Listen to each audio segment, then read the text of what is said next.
اعوذ باللہ من کل رجیم و اسیم بسم اللہ الرحمن الرحیم الحمد لأہلہ والصلاة علی اہلہا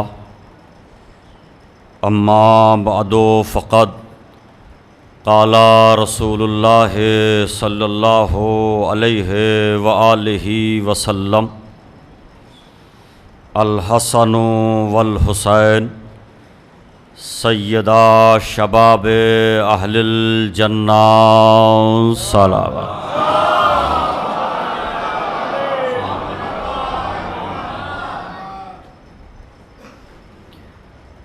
حاضرین بزم معرفت، سامعین گرامی منزلت، عاشقان سرکار احمد مختار، موالیان جناب حیدر کرار اور عزاداران سرکار سید ابرار، آپ کی خدمت میں حاضری کا شرف حاصل کرتے ہوئے سرور کونین کی ایک نہایت گرامی ترین حدیث کے مقدس الفاظ کی تلاوت کا شرف حاصل کیا ہے۔ ماشاءاللہ 6 کیمرے میرے سامنے وہ ہیں جو اسٹینڈ کے دوش پر سوار ہیں، اور ان کی تعداد اگر اور بڑھا دی گئی ہوتی تو 1 درجن معتبر تعداد کی شکل میں کم سے کم آپ کو 12 تو یاد رہتے۔ بعض جگہوں پر میں یہ دیکھ رہا ہوں کہ سننے والے سامعین کم ہیں اور دیکھنے والے کیمرے زیادہ ہیں۔ ظاہر ہے کہ اتنی سہولتیں ہیں تو فرش اعضاء پر کیوں آئیں گے لوگ۔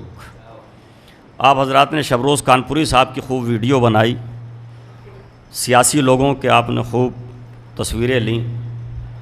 دست ادب جوڑ کے عرض کر رہا ہوں، مجھے موبائل کی آنکھ سے دیکھنے کی کوشش نہ کیجیے گا، براہ راست مجھے دیکھیے گا۔ میں ذرا حساس طبیعت آدمی ہوں، سینسٹیو مسائل ہیں میرے ساتھ، کہ لوگ اگر ادھر ادھر دیکھنے لگتے ہیں تو میں پریشان ہو جاتا ہوں کہ یہ اچانک عبادت میں ادھر کیوں دیکھنے لگے، ادھر کیوں دیکھنے لگے۔ بہرحال ایک ایسی صلوات درکار ہے کہ سیاسی حالات کی گرد و غبار پردہ سماعت سے رفع ہو جائے۔ ذرا معرفت میں ڈوب کے صلوات پڑھیے محمد وعلیہ۔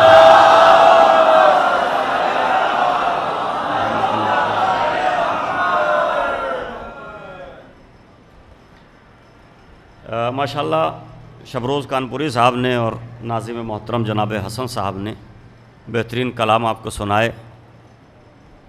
ماحول کی بات جہاں تک ہے تو شبروز صاحب میں یہ کہتا ہوں کہ ماحول تو 8 سے 9 برس پہلے، مجھ سے پہلے یہاں نصیر آبادی صاحب نے بہت اچھا بنایا تھا، جو مجھے آج تک یاد ہے۔ اور یہ بات بھی عرض کروں گا کہ مجلس کا اپنا ایک تقدس ہوتا ہے، مجلس کا اپنا ایک ماحول ہوتا ہے۔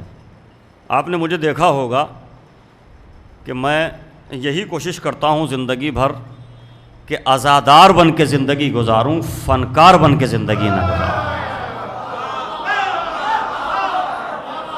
میں دیندار بن کے زندگی گزارنا چاہتا ہوں، دکاندار بن کے زندگی نہیں گزارنا چاہتا۔ یہ شعراء ہیں، یہ پڑھنے والے ہیں، میں بے پناہ احترام کرتا ہوں اور شاعروں کا میں دیوانہ ہوں، اس لیے کہ شاعری شعور سے تعلق رکھتی ہے۔ بے شعوروں کو نہ شعر سنائے جاتے ہیں، نہ بے شعوروں کی شعر سمجھ میں آتے ہیں۔ ظاہر ہے کہ آپ سب صاحبان شعور ہیں، صاحب شعور نہ ہوتے تو فرش اعضاء پر کیوں آتے؟ فرش اعضاء سے محروم ہی وہ ہوتا ہے جو صاحب شعور نہ ہو۔ اس جملے میں تو میں نے آپ کی تعریف کی ہے۔ بہرحال میں یہ دیکھ رہا ہوں کہ میں نے یہ سنا تھا کہ مظفر نگر سے میرے قبیلے کے، میری بستی کے، میرے شہر کے لوگ 50-60 کی تعداد میں آئے ہیں، تو اگر وہ 50-60 اس مجلس میں بیٹھے ہیں تو پھر گیا والے کہاں ہیں؟ اور اگر یہ گیا والے ہیں تو مظفر نگر والے کہاں گئے؟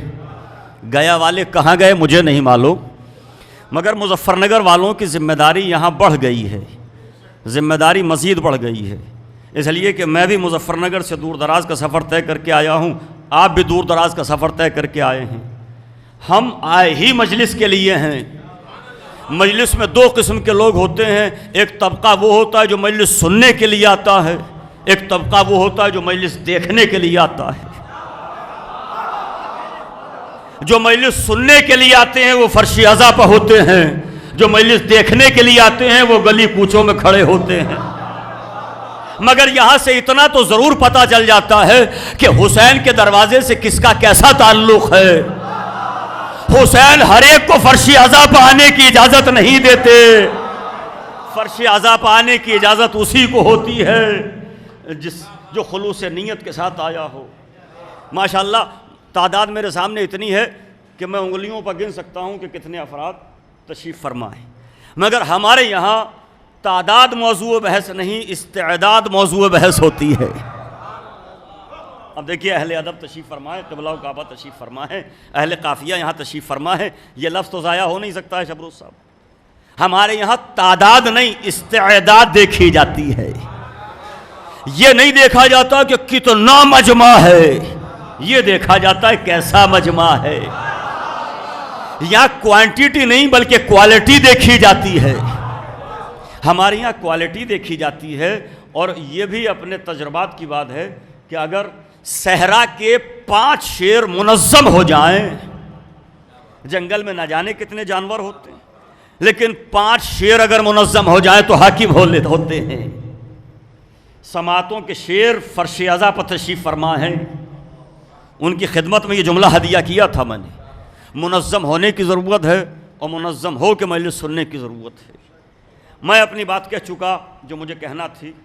آپ حضرات اگر ابھی بھی مجھے کیمرے کی نیت آنکھ سے دیکھنے کی نیت رکھتے ہوں تو اسے ملتوی کر دیجیے گا۔ نوجوانوں سے گزارش ہے کہ ایک سلوات ذرا بآواز بلند پڑھیں محمد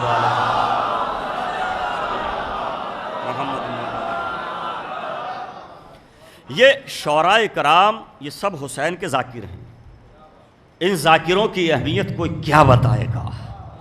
ذاکروں کی اہمیت مولا سجاد سے پوچھو، ذاکروں کی اہمیت امام رضا علیہ السلام سے پوچھو، ذاکروں کی اہمیت خود ائمہ طاہرین سے پوچھو کہ خود فرش عزا پہ بیٹھتے تھے، ذاکر کو منبر کی بلندی پہ بٹھاتے تھے۔ اس کا مطلب یہ کہ فرش عزا پہ بیٹھ کر مجلس سننا یہ سنت امام ہے، اور ذاکر کو بلندی پہ بٹھانا یہ بھی سیرت امام ہے۔ ہم لوگ ذاکر سے یہ تو کہتے ہیں کہ ایک زینہ بلند ہو جائیے، آپ اوپر آ جائیے، مگر ہمیں یہ بھی کوشش کرنا چاہیے کہ ذاکر ایک زینہ بلند ہوتا ہے تو ہم بھی سماعت کی فصیل پہ ایک زینہ بلند ہو جائیں۔ مجلس اسی چیز کی دعوت دیتی ہے، مجلس اسی چیز کی متقاضی ہوتی ہے کہ آپ بلند ہو کے سنیے اور اپنی سماعتوں کو بلند کیجیے۔ بہرحال موضوع کا خیال اور موضوع کی رعایتیں میرے پیش نگاہ ہیں کہ یہ مجلس جو آج کی برپا کی گئی ہے اور ہمیشہ برپا کی جاتی ہے، اور انشاءاللہ تا قیام قیامت ایسے ہی بلکہ اس سے زیادہ بہتر انداز سے برپا ہوتی رہے گی انشاءاللہ۔ یہ مجلس اپنے دامن میں 2 عنوان لیے ہوئے ہیں۔ اس مجلس کے دامن میں ذکر رسالت بھی پوشیدہ ہے اور ذکر امامت بھی ہے، لہذا میں نے سرور کونین، ہادی اکبر، مرسل اعظم، جان کائنات، ثمرۂ شجر خلت، ماخذ ممکنات، معلم لوح محفوظ، شناسہ رموز ہدیت، سید المرسلین، خاتم النبیین، صاحب معراج پیغمبر، وہ نبی جس کی عصمت تکلم کی قسم خدا کھاتا ہو، اللہ اکبر، اس نبی کی گرامی حدیث کے چند کلمات کی تلاوت کا شرف حاصل کیا ہے۔ پیغمبر فرماتے ہیں کہ الحسن والحسین سیدہ شباب اہل الجنہ۔ سب سے پہلی بات تو یہ ہے کہ کلام کا وزن متکلم کے تعارف کے بغیر سمجھ میں نہیں آتا۔ کس نے یہ بات کہی، کہنے والا کون ہے، پہلے متکلم کو سمجھیے کہ کون ہے۔ کہنے والا وہ نبی ہے جو نبیوں کا نبی ہے، جو رسولوں کا رسول ہے، جو کائنات کا پیشوا ہے، کائنات کا رہبر معظم ہے، رہبر اعظم ہے، ہادی اکمل ہے، سب سے کامل ترین انسان اللہ نے جس نبی کو بنایا، وہ نبی ارشاد فرماتا ہے کہ الحسن والحسین سیدہ شباب اہل الجنہ۔ صاحبان ذوق تشریف فرما ہے، ایک جملہ ہدیہ کروں اگر بیدار ہوں۔ یہ نبی کا کلام ہے، اور نبی کا کلام کلاموں کا نبی ہوتا ہے۔ اللہ اکبر۔ یہ نبی کا کلام ہے، اور نبی کا کلام کلاموں کا نبی ہوتا ہے۔ رسول کی بات باتوں کی رسول ہوتی ہے، پیغمبر کی حدیث حدیثوں کی پیغمبر ہوتی ہے۔ نہیں یہ کہنے والا کہ حسن و حسین جوانان جنت کے سردار ہیں، یہ کہنے والا وہ رسول ہے۔ اگر بیدار ہو تو ایک جملہ ہدیہ کر رہا ہوں، یہ کہنے والا وہ رسول ہے جو اپنی زبان مبارک سے ادا ہونے والے کلمات کو اگر اللہ کی طرف منسوب کرتا ہے تو قرآن کی آیت بن جاتی ہے، اپنی طرف منسوب کرتا ہے تو حدیث کہلاتی ہے۔ اس نبی نے ارشاد فرمایا ہے کہ الحسن والحسین سیدہ شباب اہل الجنہ۔ ظاہر ہے کہ اس حدیث کا ترجمہ بچہ بچہ جانتا ہے، اور جو فرش عزا پاتا ہے اسے اس حدیث کا ترجمہ معلوم ہے کہ پیغمبر نے کیا فرمایا ہے، مگر رسم ترجمہ بھی ادا کر دی جائے تاکہ اصول ذاکری بھی پیش نظر رہے۔ رسم ترجمہ اس طرح سے ادا ہوگی کہ الحسن والحسین۔ اب کیا کروں کہ بات سے بات پیدا ہوتی ہے۔ قبلہ الحسن والحسین، ڈائریکٹ حسن نہیں، براہ راست حسین نہیں، الحمدللہ پڑھنے والوں، جسے الحمدللہ یاد ہے، اللہ نے حمد سورہ حمد نازل کیا تو صرف حمد نہیں، الحمدللہ۔ الف لام کے بڑے معنی لکھے گئے ہیں عربی گرامر میں، مگر یہاں پیغمبر نے یہ نہیں کہا کہ حسن اور حسین جوانان جنت کے سردار ہیں، ڈائریکٹ شہزادوں کا نام نہیں لیا، بلکہ پیغمبر نے فرمایا الحسن، تزئین کے لیے، تخصیص کے لیے، پرٹیکولر بنانے کے لیے۔ پیغمبر نے فرمایا ہر حسن نہیں، بلکہ یہ خاص حسن، یہ خاص حسین، خاص کہہ کر ہمیشہ کے لیے بات کو مخصوص کر دیا۔ اگر خاص کا اشارہ نہ ہوتا تو مائیں ہم نام پیدا کر دیتی۔ ہائے میں کیا کہہ رہا ہوں، ذرا سا جگائیے، ذہنوں کو جگائیے، خدا کے لیے ذہنوں کو جگائیے۔ علماء اکرام میری بات سن رہے ہیں تو علماء کی خدمت میں یہ بات بھی ہدیہ کروں گا کہ نبی کا کلام ہے، اور معصوم کے کلام کا اعجاز یہ ہوتا ہے کہ معصوم کے کلام سے تفقہ پیدا ہوتا ہے، سوچنے سمجھنے کی صلاحیت پیدا ہوتی ہے۔ تفقہ جو لفظ فقہ اور فقیہ سے آشنا ہے، میں نے باب تفاعل میں جا کے کہا تفقہ پیدا ہوتا ہے۔ الفقہ فی اللغت الفہم، فقہ کے معنی لغت میں سمجھنے کے ہیں، گہرائی میں ڈوبنے کے ہیں۔ نبی اور معصوم کا کلام اعجاز ہوتا ہے کہ معصوم کے کلام سے تفقہ پیدا ہوتا ہے، سوچنے کی صلاحیت پیدا ہوتی ہے۔ نہیں جملہ بدل دوں، ہماری نظر میں فقیہ ہی وہ ہوتا ہے جو معصوم کا کلام سمجھ کے مسئلہ بتاتا ہے۔ اللہ اکبر۔ اسی لیے تو فقیہ کو فقیہ کہا جاتا ہے بھائی، اسی لیے تو فقیہ فقیہ ہے۔ اور اس کی وضاحت کا وقت نہیں ہے، مگر یہ سنیے کہ الحسن والحسین یہ پیغمبر فرما رہے ہیں، یہ وہ نبی کہہ رہا ہے جو جان کائنات ہے، جس کی جنبش لب کو اللہ نے کائنات کی دلوں کو دھڑکن بنا دیا۔ اگر مجلس سننے کے لیے آمادہ ہیں تو ذرا سا ایک صلوات اور پڑھیے اور میری طرح متوجہ ہو جائیں۔ صلی علی محمد۔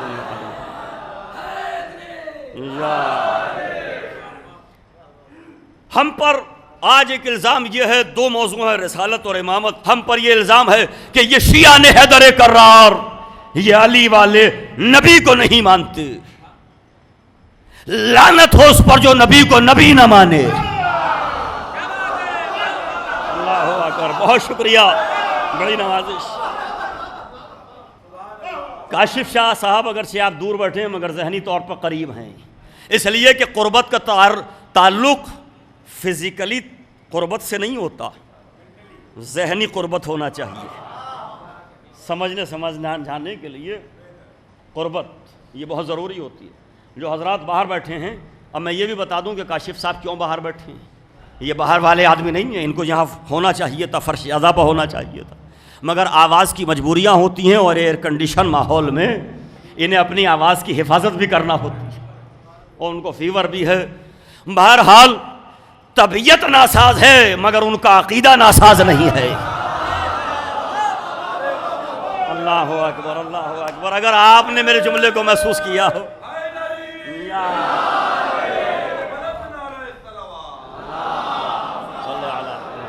زندہ باد صاحب، طبیعت ناساز ہے مگر عقیدہ ناساز نہیں ہے۔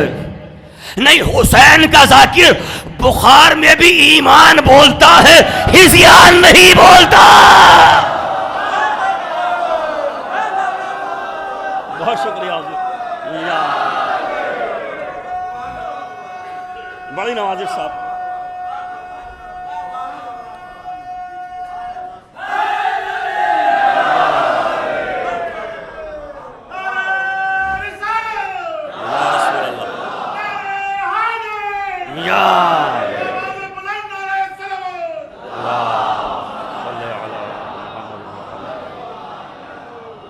ہم پر یہ الزام ہے یہ علی والے گراف ایجنسی کا کیمرہ لگا ہوا ہے۔ گراف ایجنسی نے میری ایک مجلس کو ریکارڈ کیا تھا لکھنؤ میں، اور یہ جملہ میں نے کہا تھا جو آج تک مجھے یاد ہے۔ لوگ کہتے ہیں یہ علی والے، ہم علی والے نہیں، ہم ہیں بنیادی طور پر نبی والے۔ لوگ کہتے ہیں یہ علی والے، ہم علی والے نہیں، ہم ہیں بنیادی طور پر نبی والے۔ اس لیے کہ ہم نے علی کو علی کے کہنے سے مولا نہیں مانا، نبی کے کہنے سے مولا مانا ہے۔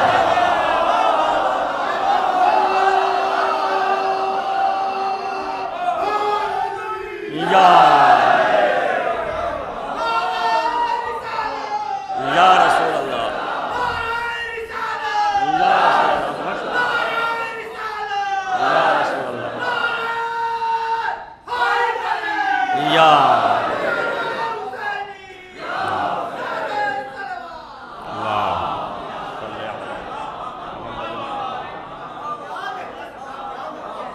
میں آپ سب کی نمائندگی میں دنیا کو یہ پیغام دے رہا ہوں آج کہ ہم ہیں بنیادی طور پر نبی والے، نبی کے وفادار ہیں اسی لیے علی کو مانا ہے، نبی کے وفادار ہیں اسی لیے حسین کے عزادار ہیں۔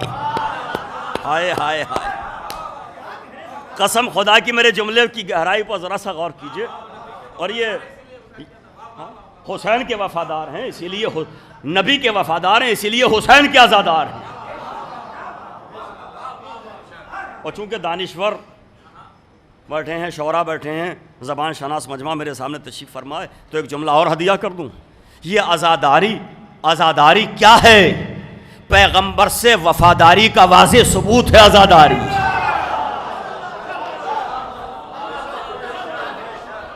پیغمبر سے وفاداری کا واضح اعلان ہے عزاداری۔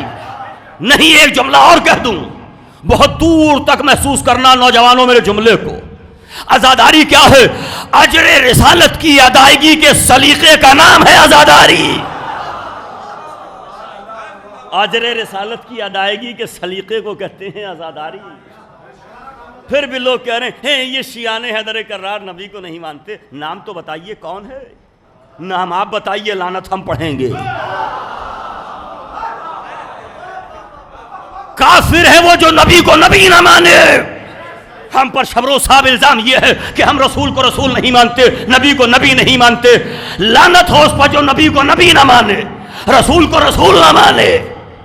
جو نبی کی بات میں شک کرے وہ بھی کافر، جو نبی کی ذات میں شک کرے وہ بھی کافر، جو نبی کا پیغام نہ مانے وہ بھی کافر۔ اور اگر جاگ رہے ہو تو جملہ کہہ دوں، جو نبی کی جنگ میں شک کرے وہ بھی کافر، جو صلحوں میں شک کرے۔ پیمانہ بنائیے، پیمانہ بنائیے، جو نبی کا وفادار نہیں ہے وہی کافر ہے۔ ہم سے کہہ رہے ہیں لوگ یہ نبی والے نہیں ہیں، یہ تو علی والے ہیں۔ نام آپ بتاتے جائیے کون کون ہے جو نبی کو نہیں مانتا۔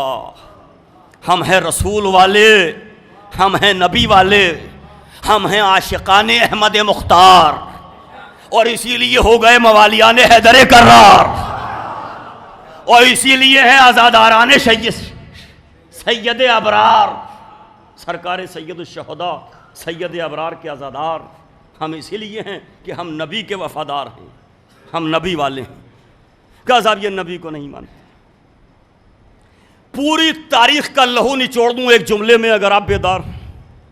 کون مانتا ہے نبی کو، نہیں مانتے تو کون نہیں مانتے اور کیسے مانتے ہیں، یہ ساری بحثیں آتی ہیں۔ ہم سے زیادہ نبی کو کوئی مان ہی نہیں سکتا، ہم سے بہتر پیغمبر کو کوئی مان ہی نہیں سکتا، ہم سے زیادہ عقیدہ رسالت کسی کا مستحکم نہیں، کسی کا عقیدہ رسالت ایسا مضبوط نہیں جیسا ہمارا۔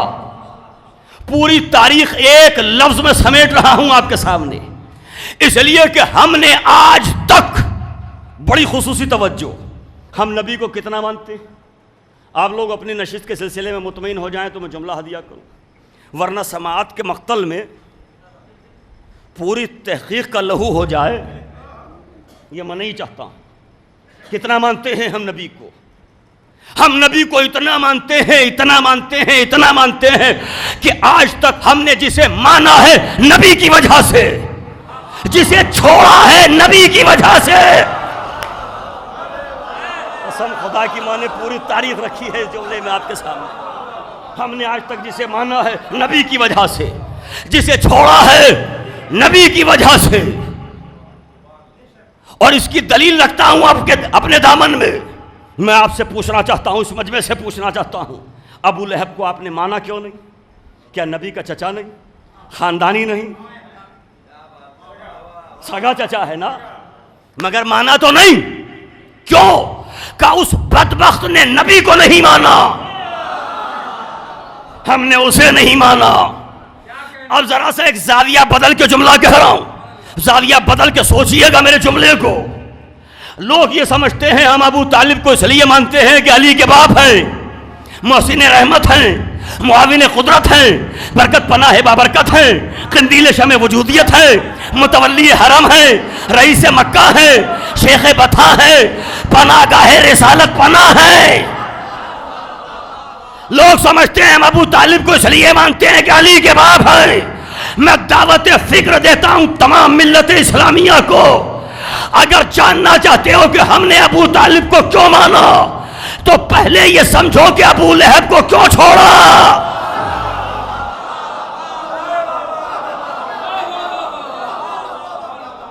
میں زاویہ بدل کے ایک جملہ ہدیہ کروں، اگر جاننا چاہتے ہو کہ ہم نے ابو طالب کو کیوں مانا تو پہلے یہ سمجھیے کہ ہم نے ابو لہب کو کیوں چھوڑا۔ ابو لہب کو چھوڑا اس لیے کہ وہ نبی کا غدار ہے، ابو طالب کو مانا اس لیے کہ وفادار ہے۔ اب بتائیے ہم نبی والے ہیں کہ نہیں؟ ہم تو نبی کے وفاداروں کو سلام کرتے ہیں، ہم تو نبی کے وفاداروں کے وفادار ہیں، اور نبی کے وفاداروں کی وفاداری کی دعوت ہی اعلان وفاداری ہے۔ ہم یہ چاہتے ہیں کہ زمانے کو یہ بتایا جائے کہ نبی کے وفادار کیسے بنا جاتا ہے۔ آنکھ گلابی صلی اللہ کی، ربیع الاول کا چاند ہو گیا، پوسٹر لگیں گے، بینر لگائے جائیں گے، جلسہ سیرت النبی، اعلان ہوگا سیرت کا، بتائی جائے گی صورت، اور صورت بھی تم کیا بتاؤ گے؟ نبی ہم جیسے، تم میں کوئی نبی کی اونٹنی کی شکل کا نہیں ہے۔ کبھی آئینہ دیکھو، کبھی آئینہ تو دیکھو، وہ جو مرکز حسن ارض و سما ہے، میرے لفظ پر خصوصی توجہ اور غور کیجئے گا، جو مرکز حسن ارض و سما، وہ نبی جس کی ہر ادا کو اللہ نے شریعت بنایا، وہ رسول جس کے اٹھنے بیٹھنے کو اللہ نے شریعت بنا دیا۔ اللہ اکبر، اگر بیدار ہوں تو چند جملے ہدیہ کر دوں۔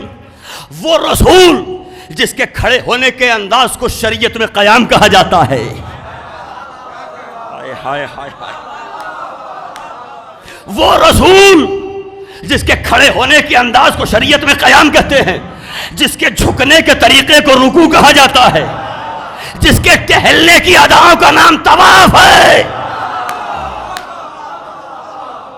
ہائے ہائے، جس کے خیرات کے انداز کو خموس و زکوٰۃ اور صدقات و خیرات کہا جاتا ہو، جس کی سخاوت کو اللہ نے خموس و زکوٰۃ و صدقات و خیرات کہا ہو، کیا کہنا اس نبی کا جو جانے کائنات ہے؟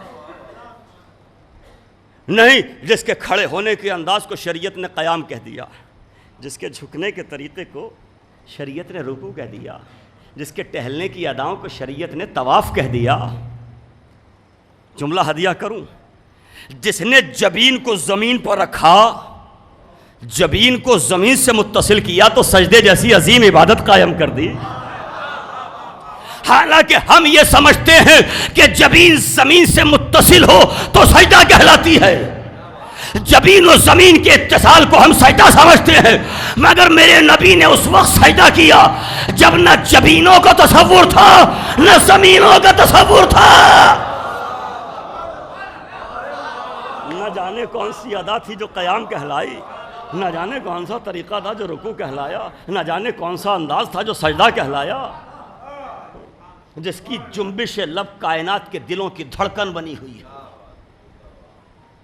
علی علی کرنے والے مجمع سے آج نبی نبی کی بات کی ہے۔ جملہ ہدیہ کر دوں آپ کی خدمت میں، لوگ کہتے ہیں یہ نبی کو نہیں مانتے، ہم بلیاں پالنے والوں کے نبی کو نہیں مانتے،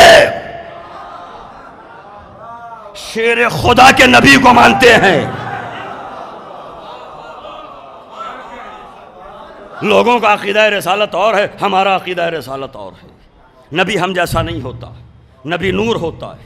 اب میں قرآن کی آیتیں نہیں پڑھ رہا ہوں، الجھا نہیں رہا ہوں، اس لیے کہ وقت بہت زیادہ ہو چکا ہے، اور وقت اتنا زیادہ ہے کہ یہ بتانے کا بھی وقت نہیں کہ کتنا زیادہ وقت ہو چکا ہے۔ اتنے مختصر وقت میں دامن وقت کی غربت کا احساس مجھے ستا رہا ہے۔ یہ سمجھیے کہ تمہید آج ہے، مجلس پھر کبھی پڑھوں گا انشاءاللہ۔ آج تمہید کا وقت ہے۔ یہ بھی سن لیجئے تمہید کیا ہے، باب تفیل سے ہے، اور مہد سے تمہید ہے۔ مولانا مہد کہتے ہیں گہوارے کو، اور اسی سے بنا ہے تمہید، یعنی گفتگو کا گہوارہ جو ہوتا ہے اسے تمہید کہا جاتا ہے۔ تو آج تمہید ہے، مجلس پھر کبھی انشاءاللہ پڑھوں گا۔ وہ رسول جو اتنی عظمتوں کا حامل تھا کہ قرآن اس کی عصمت تکلم کی قسمیں کھا رہا تھا، ہر قدم صراط مستقیم بن رہا تھا، جس کے کھڑے ہونے کے انداز کو شریعت نے قیام کہا تھا، جس کی جنبش لب لوح محفوظ کا مقدر بنا رہی تھی، اس نبی نے کہا حسن و حسین دونوں جوانان جنت کے سردار ہیں۔ دیکھیں دو عنوان پھر کہہ رہا ہوں، حضور سرور کونین حضرت احمد مجتبی محمد مصطفیٰ صلی اللہ علیہ وآلہ وسلم، اور صفت اکبر فرزند رسول جگر گوشہ بطول وارث حیدر کرار حضرت امام حسن مجتبی علیہ السلام کا تذکرہ۔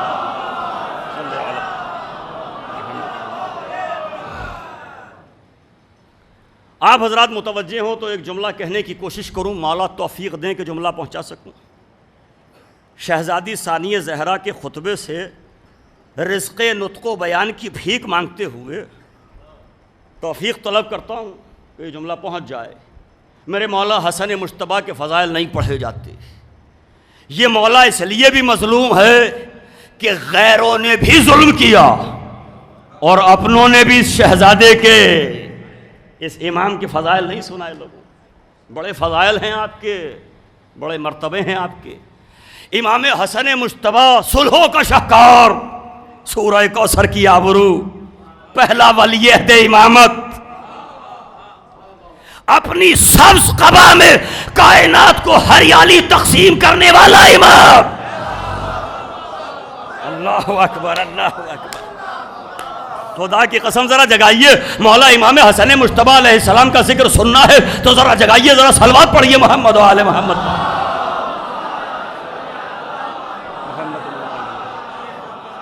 سرکار لبیک یا حسین، لبیک یا حسین، لبیک یا حسین، لبیک یا حسین،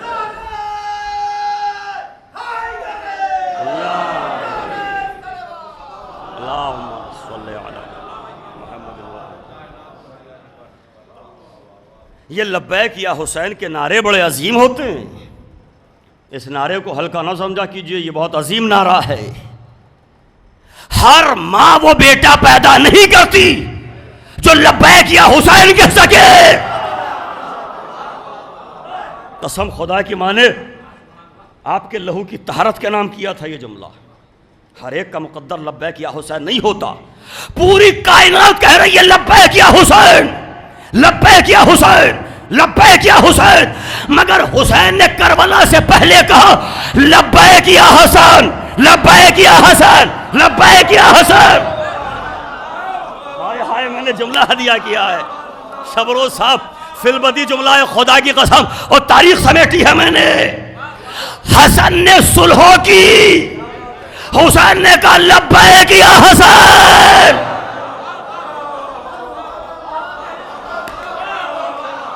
کیا آج بھی یہ جملہ سمجھ میں نہیں آئے گا؟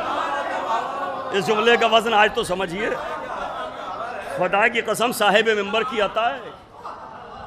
مولا امام حسن مجتبیٰ علیہ السلام، بہت شکر گزار ہوں شبروز صاحب۔ اب ظاہر ہے کہ یہ شعراء کی داد میرے لیے کوئی معمولی داد نہیں ہوتی، اس کی وضاحت کروں گا جملے کی۔ حسن مجتبیٰ، حسن سبز قبا، ہمارے لاکھوں سلام رسول کے شہزادے پر۔ جملہ یہ کہہ رہا ہوں، دیکھتا ہوں کہاں تک پہنچتی ہے سماعت، پرواز کیجئے گا میرے جملے پر۔ حسن مجتبیٰ کی فضیلت کے لیے اتنا کہہ دینا کافی ہے کہ جو حسین جیسے امام کا امام ہو اسے حسن مجتبیٰ کہا جاتا ہے۔ قسم خدا کی لہو نچوڑا ہے جملے میں۔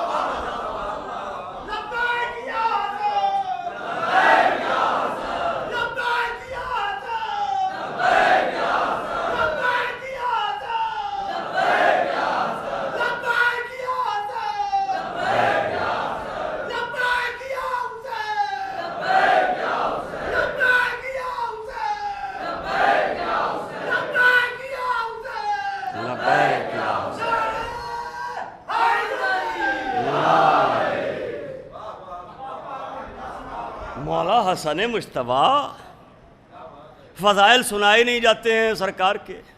دو کانسیپٹ کلیئر کر دوں اگر اجازت ہو۔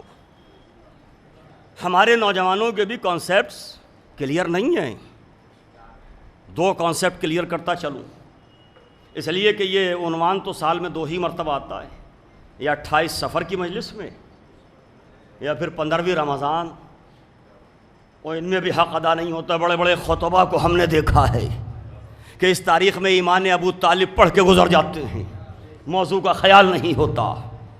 اس لیے ذرا سا موضوع کا آپ بھی خیال رکھیے اور میں بھی خیال رکھوں تاکہ بات پہنچ سکے۔ دو کانسیپٹ کلیئر کرنا ہے۔ ایک تو نوجوانوں کے ذہن میں یہ بات ڈالی گئی ہے اور یہ بات پہنچائی گئی ہے کہ نسل امام حسین علیہ السلام میں امامت ہے، بیٹا بیٹھ جاؤ، اور اگر ضروری کام ہے تو چلے جاؤ۔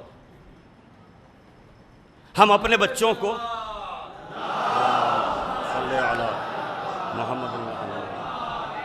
ہم اپنے بچوں کو مجلس میں بیٹھنے کے آداب سکھاتے ہیں تاکہ زمانہ سمجھ جائے کہ ہمارے بچوں کو مجلس میں بزم معصوم میں بیٹھنے کے آداب آتے ہیں، لوگوں کے بزرگوں کو نبی کی محفل میں بیٹھنے کے طریقے نہیں آتے تھے۔ کل کو یہ نہ کہہ دے کہ صاحب یہ حسینی فرش گاہ کے تربیت یافتہ لوگ جب دل چاہا اٹھ کے چلے گئے، جب دل چاہا بیٹھ گئے، جب دل چاہا کیمرہ کھول لیا، جب دل چاہا ادھر دیکھنے لگے۔ نہیں، ایک جملہ پھر کہہ دوں، مجلس عشقیہ سبجیکٹ ہے، مجلس عاشقوں کا نصاب ہے۔ خدا کی قسم مجلس عاشقوں کا نصاب ہے۔ تو اب یہ جملہ بھی سن لو، مجلس میں آنے سے پہلے فرش اعضا پاؤ تو ذہن پر احرام عشق باندھو، احرام عشق بندھا ہوا ہونا چاہیے۔ احرام کے معنی سمجھتے ہو کیا ہے؟ جب حج پہ جاتے ہو، احرام باندھتے ہو تو دنیا سے قطع تعلق ہو جاتے ہو، صرف اللہ کی بارگاہ میں ہوتے ہو۔ فرش اعضا پاؤ تو اس انداز سے آؤ، فکر پر احرام عشق بندھا ہو، ذہن پر عشق کا احرام بندھا ہوا ہو۔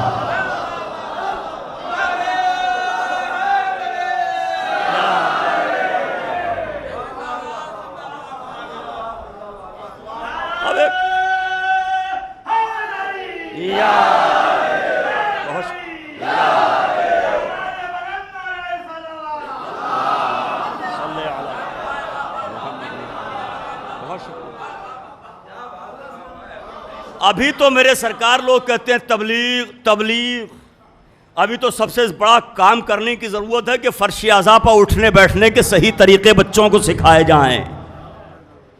ظاہر ہے کہ بچوں ہی کے لیے کہہ سکتا ہوں، کسی بزرگ کی خدمت میں تو یہ جسارت نہیں کروں گا۔ ماشاءاللہ بزرگ حضرات میرے سامنے تشریف فرمائے، بزرگوں سے دعائیں چاہیے، نوجوانوں کی نمائندگی کرتا ہوں۔ جہاں جاتا ہوں سب سے پہلے تو ان کیمروں پر، یہ دشمن نے جو آپ کو آلہ دیا ہے آپ کو پتہ ہی نہیں کہ آپ کی سازش کا حصہ بنے ہوئے ہیں۔ ہر شخص یہ چاہتا ہے ہمارے گھر کی پرائیویسی باقی رہے۔ ہمارا پلان کیا ہے، منصوبہ کیا ہے، باتیں کیا ہیں، گفتار کیا ہے، طریقہ کیا ہے۔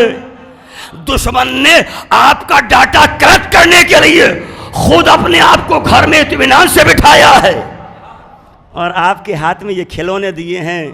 ہمیں یہ نہیں پتا کہ ہم اپنے گھر کا سارا ڈاٹا کلیکٹ کر کے دشمن کو دیے دے رہے ہیں کہ لو ہمارے خلاف جو کرنا ہے وہ کرو۔ ظاہر ہے کہ میری فکر میں اور میری سوچ کے متعلق جو بات تھی، جو میری فکر میں بات تھی وہ میں نے کہہ دی، اور اس میں ہر ایک میرا ہم خیال نہیں ہو سکتا۔ کچھ باتیں ابھی سمجھ میں نہیں آئیں گی، ریکارڈ ہو رہی ہیں، ابھی غالب جوان ہے، ابھی لوگوں کے سمجھ میں یہ باتیں نہیں آئیں گی، یہ باتیں بہت زمانے کے بعد یاد آئیں گی، اسے ریکارڈ کر لینا۔ مگر جب تک زندہ رہوں نصیحت سمجھنا، مر جاؤں تو نوجوانوں وصیت سمجھنا۔ فرش اعضا پر وفادار بن کے آنا، فنکار بن کر نہ آنا، احرام عشق باندھ کر آؤ۔ سب سے زیادہ تو سرکار اس چیز پر محنت کرنے کی ضرورت ہے کہ لوگوں نے ہماری مجلسوں کا تقدس چھین لیا۔ پہلے بھی تو مجلسیں ہوتی تھی، کسی کو کہیں کی خبر ہی نہیں ہوتی تھی۔ اب دنیا بھر کی سازشیں، دنیا بھر کی چیزیں۔ یاد رکھو، میرا تجربہ اگر میچ کرے تو بزرگوں سے داد چاہوں گا۔ حسین کی عزاداری کے سلسلے میں اس طالب علم کا یہ تجربہ ہے، عزاداری میں جتنی سادگی ہوتی ہے اتنی روحانیت ہوتی ہے۔ کیا یہ تجربہ میچ نہیں کر رہا ہے؟ یاد رکھنا میرے جملے کو، اور پھر کہہ رہا ہوں جب تک زندہ رہوں نصیحت سمجھنا، میرے بعد وصیت سمجھنا۔ عزاداری میں جتنی سادگی ہوگی رونق ہوگی، معنویت ہوگی، روحانیت ہوگی، مقبولیت ہوگی۔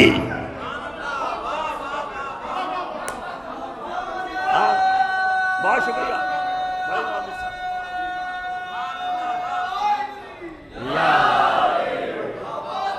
بہت شکر گزار۔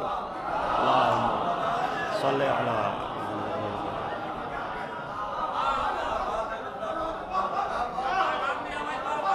دیکھیے صاحب، میرا کام ہے تبلیغ کرنا، میں مبلغ اعضا ہوں، مبلغ ولا ہوں، مبلغ اصول حیات بزبان مولائے کائنات بیان کرتا ہوں۔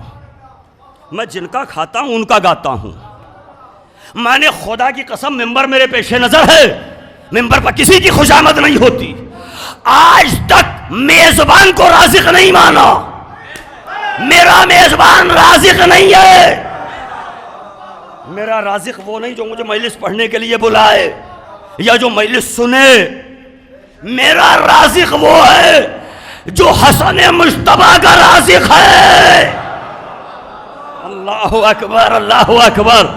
حسن مجتبیٰ کے دسترخوان کے کچھ ٹکڑوں کو میں نے چننے کی کوشش کی، خدا کی قسم۔ نہیں مولا کی یہاں زندگی کی قطن کمی نہیں، مولا کے یہاں ذخیرہ حیات بہت ہے، آپ کو بھی مولا زندگی دے، ہمیں بھی زندگی دیں، سب کو زندگی ملے، سب کی صحت و سلامتی کے لیے ایک صلوات پڑھیے محمد وعلی صلی علی محمد۔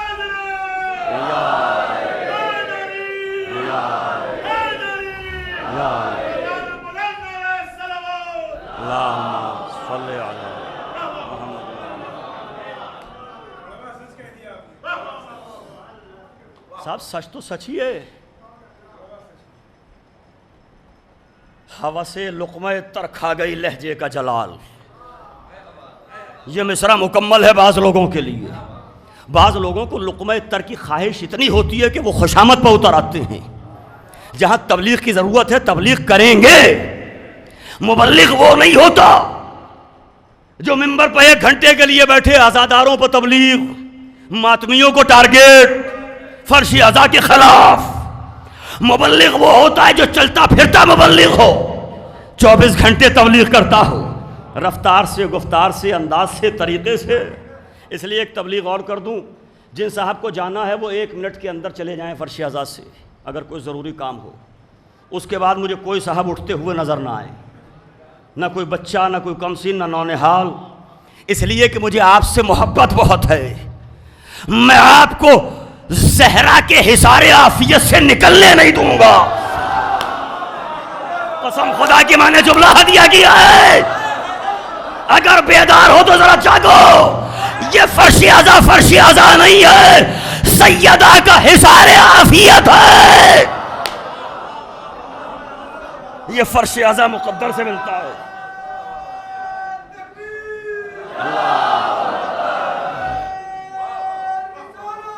یا رسول اللہ، بہت شکر گزار۔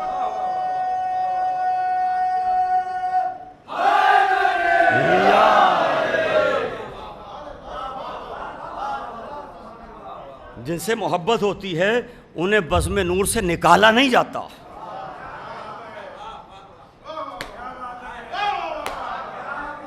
جن سے محبت ہوتی ہے انہیں محفل نور سے دھتکارا نہیں جاتا، جن سے محبت ہوتی ہے انہیں محفل نور میں بٹھایا جاتا ہے، جن سے عقیدہ اور نظریہ میچ نہ کرتا ہو نبی بھی کہتے ہیں اٹھ جاؤ، چلے جاؤ۔ اور یہ جو قریب بلایا جاتا ہے کہ آپ قریب آ جائیے، آپ قریب آ جائیے، لوگ سوچتے ہیں کہ صاحب یہ کون سا قریب بلا رہے ہیں، صاحب یہ کون سی بات۔ قریب انہی کو بلایا جاتا ہے جنہیں اس لائق سمجھا جاتا ہے۔ ایمان کی معراج چاہتے ہو تو فرش اعضا کے قاب قوسین کے قریب بیٹھا کرو، یہ فرش اعضا کا قاب قوسین ہے۔ بہرحال میں نے آپ کو بیدار کیا، کچھ سخت سست باتیں نوجوانوں اور نونہالوں کو میں نے کہہ دیں، اس کے لیے کوئی معافی نہیں مانگوں گا، اس لیے کہ یہ میرا عقیدہ ہے۔ میرے لفظوں سے کسی کو تکلیف پہنچی ہو تو معاف کرنا، میرے عقیدے سے تکلیف پہنچی ہو تو خدا کا واسطہ معاف نہ کرنا، اس لیے کہ میرے ساتھ میرا عقیدہ جائے گا، میرے ساتھ میرا عقیدہ جائے گا قبر میں۔ اور میرا عقیدہ یہ ہے کہ حسن مجتبیٰ کی نسل میں بھی امامت کا اتنا ہی حصہ ہے جتنا مولا حسین کی نسل میں۔ آپ ذرا سا دیکھیے، میں نے ایک حدیث تلاوت کی، پیغمبر کیا فرما رہے ہیں؟ الحسن والحسین سیدہ شباب اہل الجنہ، سیدہ تثنیہ ہے، اضافت کی وجہ سے نون گرا، دونوں سردار، دونوں سید، دونوں آقا، دونوں مولا، دونوں رہبر، دونوں امام، دونوں قائد، دونوں پیشوا، دونوں اللہ کے رہنما، دونوں اللہ کے نمائندے، دونوں معصوم، دونوں واجب الاطاعت، دونوں وہاں سے آئے، دونوں نواسۂ رسول، دونوں جگر گوشہ بطول، دونوں وارثہ دار حیدر کرار، وارث حیدر کرار، دونوں لولو و مکنون امامت ہے تو دونوں، چادر تطہیر میں آئے تو دونوں، دوش پا بیٹھے تو دونوں، نبی نے زلفیں دی تو دونوں کو۔ پیغمبر نے دونوں کو زلفیں عطا فرمائی۔ میرے نوجوان بھائی نے اشارہ کیا سلامت رہو، مجھے ایک جملہ یاد آیا، پیغمبر جانے کائنات روز عید شہزادوں نے کہا کہ ناقہ چاہیے، پیغمبر شبیہ ناقہ بن گئے۔ جو حضرات زبان سمجھتے ہیں وہ تو غور کریں، ناقہ نہیں بنے، شبیہ ناقہ بنے۔ ہائے ہائے ہائے، خدا کی قسم اس بیدار مجمع سے مجھے اس سے زیادہ توقع ہے، پیغمبر ناقہ نہیں شبیہ ناقہ بنے۔ اب بھی سمجھ میں نہیں آیا، جن شہزادوں کی سواری کی شبیہ مصطفیٰ بن جائے ان کے ذوالجناح کے لیے اعتراض کیوں کر رہے ہو؟ پیغمبر شبیہ ناقہ بنے، اور جب شبیہ ناقہ بنے کہ مدینے کے بچوں کے ہاتھوں میں تو مہار ناقہ ہے، ہمیں بھی مہار ناقہ چاہیے۔ ایک ادھر ایک شہزادہ ادھر، کہا لو آدھی زلفیں انہیں دے دیں، آدھی زلفیں انہیں دے دیں۔ زلفیں کیا دے دیں، اختیار دے دیا۔ ہائے ہائے، قسم خدا کی ذرا سا غور کیجئے جملے پر، زلفیں کیا دی، اختیار دے دیا۔ احمد مختار نے اپنا اختیار جن شہزادوں کو دیا، انہیں حسن و حسین کہا جاتا ہے۔ نہیں شاعرانہ انداز میں، خطیبانہ انداز میں کہہ دوں تو اس طرح سے کہہ دوں، یہ احمد مختار ہے، پوری کائنات پر اختیار اس نبی کا ہے، پوری کائنات اس نبی کے اشاروں پر چلتی ہے۔ چاند چلتا ہے اس کے اشاروں پر، سورج چلتا ہے اس کے اشاروں پر، ستارے آتے ہیں اس کے اشارے پر، کائنات چلتی ہے اس کے اشارے پر۔ کائنات جس نبی کے اشارے پر چلے وہ نبی حسنین کے اشاروں پر ہی چل رہا۔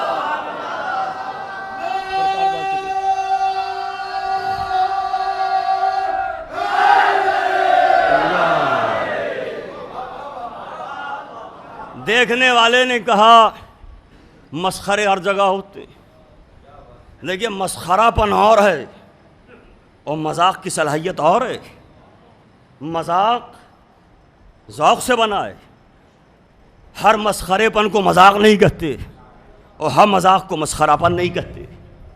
کسی مسخرے نے کہا کتنی اچھی سواری ہے، حضور نے فرمایا یہ بھی تو دیکھو کتنے اچھے سوار ہیں۔ اب شعراء سے توجہ چاہیے، شعراء سے جملے کے لیے، شعراء سے جملے کے لیے توجہ چاہیے۔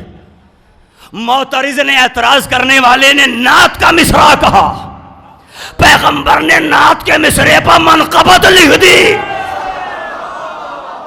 ایک صلوات پڑھیے محمد و آل محمد پر۔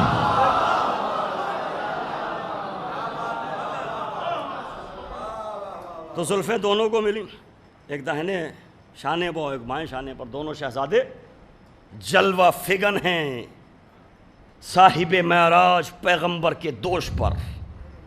یہ آدم کا دوش نہیں ہے، یہ نوح اور ابراہیم و اسماعیل کا دوش نہیں ہے، یہ صاحب معراج پیغمبر کا دوش ہے۔ اور ابھی بھی اگر کوئی اس دوش پر سوار ہونے والوں کو نہ سمجھے تو ہندی میں میرا کوئی دوش نہیں، ہندی میں میرا کوئی دوش نہیں۔ نبی کے دوش پر سوار ہیں دونوں شہزادے۔ بڑی نوازش صاحب،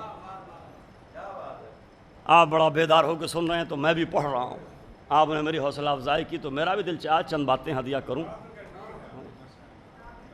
دوش پیغمبر کا دوش ہے، صاحب معراج پیغمبر کا دوش ہے، اور دونوں سوار ہیں شہزادے۔ کبھی سیرت نگاروں نے لکھا، پھر کہہ رہا ہوں شاعرانہ انداز سے جملہ کہہ رہا ہوں، سیرت نگاروں نے لکھا کہ حضور سرور کونین جیسے سرما لگاتے تھے ویسے زلفیں سنوارتے تھے، تو آدھی زلفیں ادھر آدھی زلفیں ادھر، اسی سے تصور بنا کہ بیچ سے مانگ، آدھی زلفیں ادھر آدھی زلفیں ادھر۔ اے اللہ کے رسول، آپ آدھی زلفیں ادھر آدھی ادھر کیوں رکھتے ہیں؟ یہ بیچ سے مانگ کیوں نکالتے ہیں سرکار؟ آپ کی سیرت میں یہ ہمیں ملا۔ تو شاعرانہ انداز سے بات کہہ رہا ہوں، اصل میں عادل خدا کا عادل نبی ہے، اس لیے زلفوں کو برابر حصوں میں تقسیم کیا تاکہ جتنی زلفیں حسن کے حصے میں آئے اتنی زلفیں حسین کے حصے میں آئے۔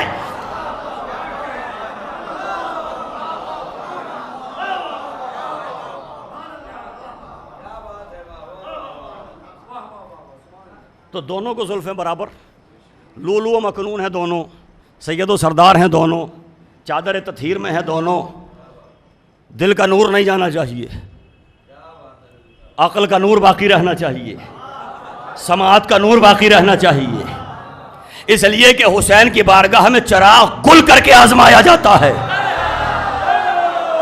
یہاں آزمائش کا پیمانہ ہے، یہ آزمائش کا پیمانہ ہے۔ میں تو فی البدی پوری مجلس پڑھ رہا ہوں، اب ظاہر ہے کہ کوئی منظم بات تو ہے نہیں، کچھ بکھرے ہوئے خیالات ہیں جن کو میں آپ کی سماعتوں کے اعتبار سے منظم کرنے کی کوشش کر رہا ہوں۔ دیکھیے فوراً لائٹ بھی آ گئی۔ تو آیے تطہیر میں دونوں، سورہ دہر میں دونوں، قرآن کے وارث دونوں، آیے مودت میں دونوں، مباہلے میں دونوں، علی کے بیٹے دونوں، زہرا کے لخت جگر دونوں، رسول کے نواسے دونوں، فضیلت کی ہر فصیل پر دونوں کا برابر کا حصہ ہے، اور نبی نے کہا سیدہ یہ دونوں سردار ہیں۔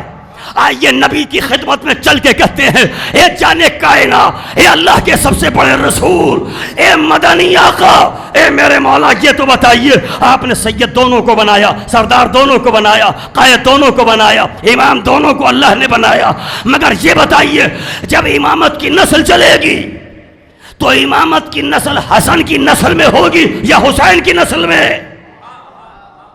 کہا یہاں بھی برابر کا حصہ۔ اگر جاگ رہے ہیں تو نتیجے پر نظر رکھیے گا، ہر جگہ پر برابر، ہر فضیلت میں دونوں شریک، تو نسل امامت میں دونوں کیسے شریک؟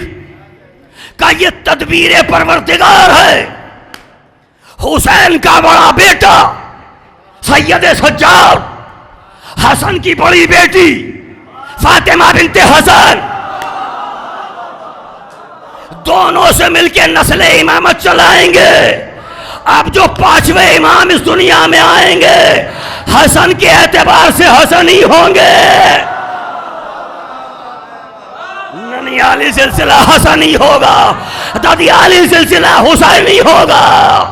اب بچوں سے سوال کیا جائے گا، بتاؤ وہ کون سا امام ہے جو خود بھی امام، بیٹا بھی امام، باپ بھی امام، دادا بھی امام، نانا بھی امام؟ تو یہ جو پانچویں امام ہیں، ذہن سے نکالو نوجوانوں اس بات کو کہ امام حسن مجتبیٰ علیہ السلام کی نسل میں امامت نہیں۔ غلط کہتے ہیں، جھوٹ بولتے ہیں، بنی امیہ کی گڑی ہوئی غلط سلط روایتوں کو شیعت بنا کے پیش کرتے ہیں لوگ۔ پتہ نہیں ہے، شعور نہیں ہے، آگہی نہیں ہے، ہر روایت قابل قبول نہیں ہوتی۔ بکے ہوئے مورخوں کی روایتیں اور ہیں، حقیقت کے سانچے میں ڈھلی ہوئی روایتیں اور ہیں۔ شیعت ظاہر دیکھ کا حکم لگا دو، نہیں، گہرائی میں اتریے تو جتنا حصہ مولا حسن کا ہے نسل امامت میں اتنا ہی حصہ مولا امام حسن مجتبیٰ علیہ السلام کا ہے۔ بات کیا نکلی؟ بچوں کے لیے کہہ رہا ہوں، پانچویں امام علیہ السلام امام حسن کے نواسے ہیں اور مولا حسین کے پوتے ہیں، تو دونوں برابر شریک ہوئے، پوتا اور نواسا۔ میں نے کہا اے پروردگار تو نے تو فیصلہ کر دیا، اے اللہ کے نبی آپ نے بھی فیصلہ کر دیا، مگر یہ تو بتائیے کیا حسن کو یہ فیصلہ قبول ہے؟ کیا حسن نہیں چاہیں گے کہ میرا پوتا امام ہو؟ کہا پوچھ لو حسن سے۔ اب جو میں نے مولا حسن سے پوچھا، مولا کیا آپ اس بات پر راضی ہیں کہ آپ کا نواسا امام ہو؟ آواز آئے گی خاموش، میں کسی اور کا وارث نہیں، میں اپنے نانا رسول کا وارث ہوں۔ اے مولا اس مجمع کو جواب چاہیے کہ محمد مصطفیٰ کے میرے نانا کے کوئی بیٹا نہیں تھا، نواسوں سے امامت چلی ہے، میں اپنے نانا کا وارث ہوں، میں اپنے نانا کا وارث ہوں۔ تو مولا حسن مجتبیٰ علیہ السلام کا اتنا ہی حصہ ہے امامت میں جتنا مولا حسین علیہ السلام کا ہے۔ دونوں نے مل کے کاروان امامت کو آگے بڑھایا، کاروان ہدایت کو آگے بڑھایا۔ اور یہ جو شہزادی ہیں نا، امام حسن مجتبیٰ علیہ السلام کے صرف ایک بیٹے کا ذکر ہوتا ہے، جناب قاسم علیہ السلام شہید کربلا، ہے نا؟ سب سے بڑی ہیں شہزادی حضرت فاطمہ بنت حسن، ہمارے لاکھوں سلام اس شہزادی پر. فاطمہ بنت حسن مولا حسن کی بیٹی ہیں، مولا حسین کی بھتیجی، مولا سجاد کی شریکہ حیات، 5ویں امام کی والدہ. نام کیا ہے؟ فاطمہ بنت حسن. کتنی عظیم بی بی ہے، اس بی بی کا بھی تذکرہ کبھی نہیں ہوتا. تو ایک جملہ سن لیجئے، تاریخ کے ایک واقعے کی طرح متوجہ کر کے آگے بڑھ جاؤں. شہزادی فاطمہ بنت حسن گھر سے نکلی، دیوار گر رہی تھی. شہزادی نے فرمایا قف یا جدار، رک جائے دیوار. حکم دیا، دیوار رک گئی. لوگ تو یہی کہتے ہیں دیوار گر رہی تھی، میں یہ سمجھاؤں کہ استقبال کے لیے دیوار جھک رہی تھی. شہزادی نے کہا قف یا جدار، اے دیوار رک جاؤ. گرتی ہوئی دیوار رک گئی. میں نے تاریخ میں 2 فاطمہ دیکھی ہیں، ایک فاطمہ بنت حسن ہے، ایک فاطمہ بنت اسد ہے. ایک کے کہنے سے دیوار گرتی ہوئی رک گئی، ایک کے قدموں کی دھمک سے دیوار کعبہ میں دروازہ بن گیا.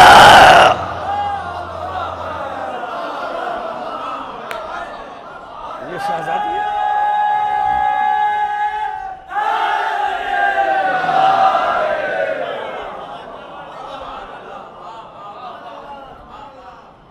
ایک کانسیپٹ تو یہ کلیئر کیا بڑی تیزی کے ساتھ. اب دوسرا کانسیپٹ بھی سن لیجئے. لوگ سمجھتے ہیں کہ حسن نے صلح کر لی، لفظ بدلیے. ہماری ووکیبلری اتنی کمزور ہے کہ ہمیں لفظ نہیں ملتے.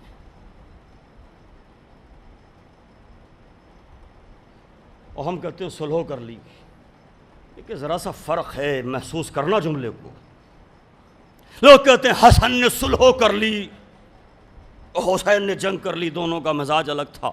وقت تو نہیں ہے بات کرنے کا، مگر 1 یا 2 جملوں میں بات کو سمیٹنے کی کوشش کروں گا. حسن نے صلح کر لی اور حسین نے جنگ کی ہے. لفظ بدلیے. نہ حسن نے صلح کی نہ حسین نے جنگ کی، حسن سے صلح کی گئی.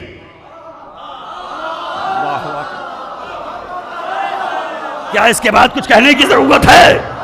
حسن نے صلح نہیں کی، حسن سے صلح، حسین سے جنگ کی گئی. اسی لیے حسین نے 1 رات کی مہلت مانگی تھی تاکہ زمانہ سمجھ لے حسین جنگ نہیں کر رہا ہے، حسین سے جنگ کی جا رہی ہے. اور ابھی مجھے لطف نہیں آیا، میں پہنچا نہیں سکا اپنی بات. لوگ کہتے ہیں حسن نے صلح کر لی، لفظ بدلیے. اور اگر قرآن اور واقعات اور روایات اور سب کچھ آپ کے پیش نظر ہے، اور یقیناً ہے چونکہ مجلسیں سنتے رہتے ہیں آپ، آہستہ آواز میں ایک جملہ کہہ رہا ہوں مگر آہستہ سننے کی اجازت نہیں دوں گا. قطعاً آہستہ سننے کی اجازت نہیں. جملہ ایک کہہ رہا ہوں. حسن نے صلح نہیں کی، حسن نے مہلت دی ہے. حسن نے صلح نہیں کی، حسن نے مہلت دی ہے. کیا جملے پر پرواز نہیں کیا آپ نے؟ اللہ نے شیطان سے صلح نہیں کی تھی، شیطان کو مہلت دی ہے. تو رحمان کا نمائندہ بھی مہلت دے رہا ہے.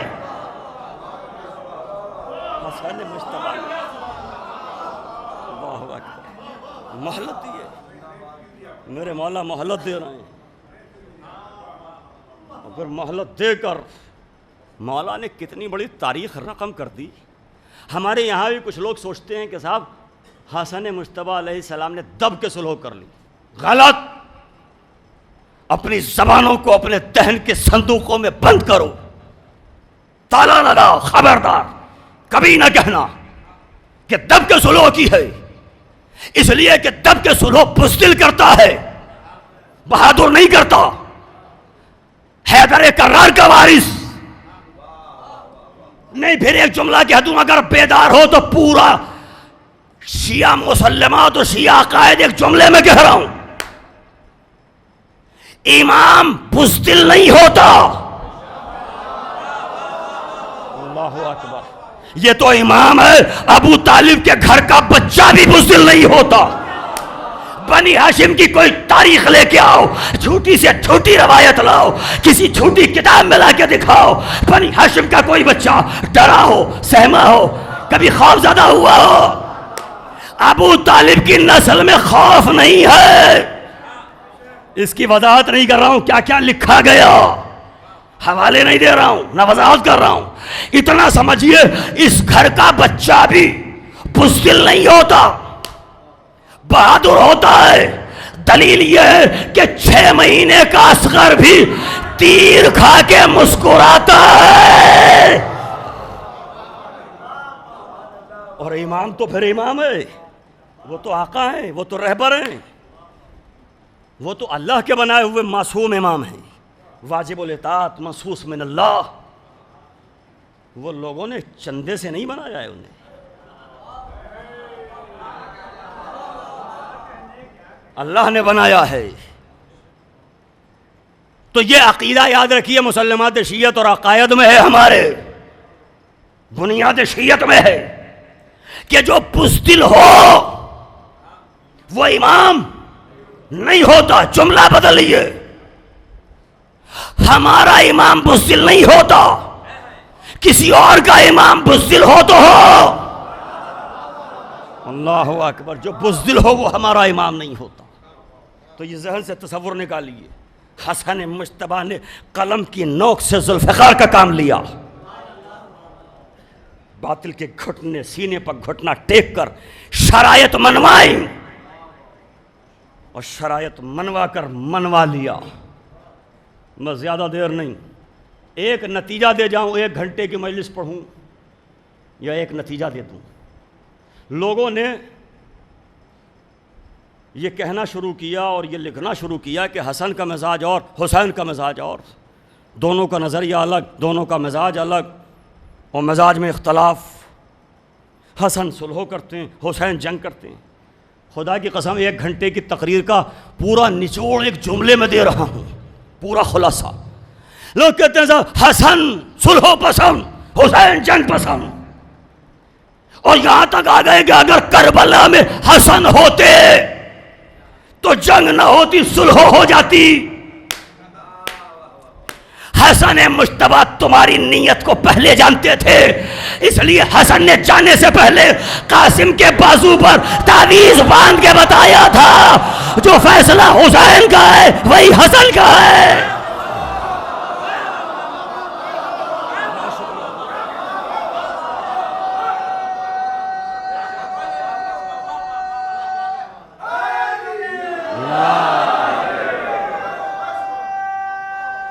بہت شکریہ.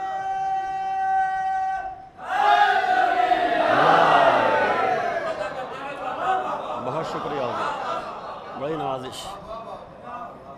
یہ حسن مجتبیٰ کا اقدام حسین کی رضا ہے, اور حسین کی کربلا حسن مجتبیٰ کی رضا ہے.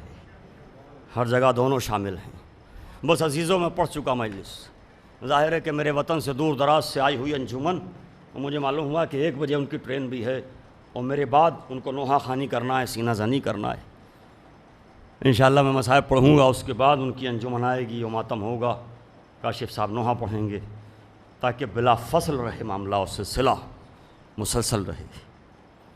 آج یہ پروگرام اسی مناسبت سے منایا جاتا ہے, اور اسی مناسبت سے یہ پروگرام سجایا جاتا ہے کہ آج 29 صفر تھی, کل 28ویں صفر گزر گئی. 28ویں صفر وہ قیامت کی رات ہے, وہ قیامت کی تاریخ ہے کہ زہرا کے گھر میں 2 ماتم ہیں. جزاک اللہ, اجرکم اللہ. جو رونے کی نیت سے آتا ہے اسے طویل روایتوں کی ضرورت نہیں ہوتی. آغاز ہی میں ایک جملہ کہہ دوں تاکہ بعد تک آپ کو یاد رہے, اور زندگی بھر یاد رکھنا. نوجوانوں, بلک بلک کے رونے لگے آپ ایک ہی جملے پر. یہ رونا آپ کا مقدر ہے, یہ اچھا نصیب ہے ہمارا, خوش قسمت ہونے کی دلیل ہے یہ. اس لیے کہ ہر ایک نہیں روتا, یاد رکھنا روتا وہی ہے جس کا دل کربلا کی مٹی سے خمیر کیا گیا. جزاک اللہ. اس جملے کو یاد رکھنا میرے نوجوانوں. ہر ایک کا مقدر گریہ نہیں ہوتا، ہر ایک آنکھ کا مقدر آنسو اور اشک ازا نہیں ہوتا، ہر اشک ازا کا مقدر رومال زہرا نہیں ہوتا. رو رہے ہیں آپ، مائل بگریہ ہیں. سیدہ کے گھر میں 2 ماتم، 2 غم، 2 عنوان اور 2 گریے 28ویں سفر کو ہیں. اس کی وضاحت کروں اپنے لفظوں میں تو ایسے کروں گا کہ آج یہ جو تاریخ گزری ہے نا 29 سفر، آج بطول کی یتیمی کی پہلی تاریخ تھی. بطول کی یتیمی کا پہلا دن تھا جو آج گزر گیا. آپ نے فرش عزا بچھایا، آپ روئے، خدا آپ کو جزائے خیر عطا فرمائے. آج کی تاریخ قاسم کی یتیمی کی پہلی تاریخ ہے. قاسم کی یتیمی کا پہلا دن ہے جسے 29 سفر کے عنوان سے آپ منا رہے. جزاک اللہ. 11 ہجری قیامت کی تاریخ خاندان زہرا پر گزر گئی. رسول بستر علالت پر ہیں اور بستر علالت پر پیغمبر اعظم کوہنیوں کا سہارا لے کر اٹھے، محراب مسجد تک آئے، سب کو جمع کیا. دیکھو اسلام کیا کہتا ہے، پیغمبر کی سیرت کا نام ہے اسلام. ایک مرتبہ پیغمبر نے فرمایا کہ یہ میرے آخری ایام ہیں اور میں تمہارے درمیان سے جانے والا ہوں. دیکھو اگر کسی کا حق میری گردن پر ہو تو وہ بڑے مجمع سے کھڑے ہو کر مجھ سے حق طلب کرے. آواز گریہ بلند ہوئی. چاہنے والے صحابہ تھے. جب آج 1400 برس سے زیادہ کا عرصہ گزرنے کے بعد آپ رونے لگے یہ سن کر، ذرا سوچئے جب علی نے سنا ہوگا تو کیا گزر گئی ہوگی، جب سلمان نے سنا ہوگا، میثم نے سنا ہوگا، جب حضرت ابو ذر نے سنا ہوگا تو کیا لمحہ ہوگا. سوچئے آپ صحابہ اکرام کا کیا لمحہ ہوا ہوگا. ایک مرتبہ پیغمبر نے فرمایا دیکھو حضور نے جاتے جاتے اسلام کا کیا پیغام دیا. پیغمبر نے فرمایا کسی کا کوئی حق، کوئی قرض اگر مجھ پر ہو تو مجھ سے مطالبہ کرے. آواز گریہ بلند ہے. چاہنے والے رو رہے ہیں کہ ایک مرتبہ ایک صحابی جن کا نام تاریخ میں لکھا سویدہ ابن قیس کھڑے ہوئے اور کھڑے ہو کے کہا اللہ کے رسول میں نہیں چاہتا کہ آپ کی گردن پہ کوئی حق ہو اور آپ اس دنیا سے چلے جائیں. کہا بتاؤ کیا کہنا چاہتے ہو. کہا اللہ کے رسول میں ایک جنگ میں آپ کے ساتھ شریک تھا، آپ نے ناقے کو آگے بڑھانے کے لیے ایک تازیانہ اٹھایا. حالانکہ یہ بات یاد رکھیے کہ رسول رحمت للعالمین تھے، کبھی جانوروں کو بھی تازیانہ نہیں مارتے تھے. یہ جملہ میں نے کہہ دیا اور آپ نے سن لیا. جو رسول جانوروں کو تازیانے نہ مارتا ہو، اس رسول کے ننھے ننھے بچے کربلا کے بعد جزاک اللہ اجرکم اللہ. اور یہ مولا سجاد علیہ السلام کی شہادت کے واقعات میں بھی آپ کو ملے گا کہ آپ نے وصیت فرمائی تھی کہ میرے بعد اس ناقے کو تازیانہ نہ مارنا. ہائے سید سجاد جس کی پشت پر اتنے تازیانے لگے. دیکھو پیغمبر کبھی تازیانہ نہیں مارتے تھے، مگر نبی نے اپنے صحابی کو اپنے دربار میں جھٹلایا نہیں. جو سمجھ سکتے ہیں میرے جملے کو وہ تو سمجھیں، جو میرے جملے کی گہرائی تک پہنچ سکتے ہیں وہ تو پہنچیں. ایک جھوٹا دعویٰ ایک چاہنے والے صحابی نے محبت میں کیا اور کچھ کہنا چاہا، مگر نبی نے اپنے صحابی کو جھٹلایا نہیں. یہ نہیں کہا کہ یہ تمہارا دعویٰ جھوٹا ہے. ہائے رسول کی آل پر کیا گزر گئی. اسی مسجد میں نبی نے اپنے صحابی کو نہیں جھٹلایا، مگر ہائے یہی مسجد ہے، یہی دربار سجا ہوا ہے رسول کی اکلوتی بیٹی حسین کی ماں فاطمہ زہرا. جزاک اللہ اجرکم اللہ. تاریخی تجزیے لیتے جائیے اور تاریخی تجزیوں پر نظر رکھیے اور تاریخ کی پیشانی پر کوشچن مارک لگاتے جائیے. سویدہ ابن قیس کھڑے ہوئے اور کھڑے ہو کر کہا کہ آپ ایک جنگ میں جا رہے تھے، آپ نے تازیانہ اٹھایا، ناقے کی طرف بڑھایا اور وہ ناقے کے بجائے میری پشت پر لگا. میں نہیں چاہتا کہ آپ ایسے ہی چلے جائیں، میں انتقام لینا چاہتا ہوں، بدلہ لینا چاہتا ہوں۔ کوہرام برپا ہو گیا چاہنے والوں میں۔ ارے نبی تو بیمار ہیں، نبی تو علیل ہیں، نبی دنیا سے جانے والے ہیں، یہ کیا قیامت آ رہی ہے؟ آواز دی بلال، جاؤ میری بیٹی سے کہنا وہ تازیانہ دے دے۔ ارے فضا کے ذریعے وہ تازیانہ در سیدہ پایا۔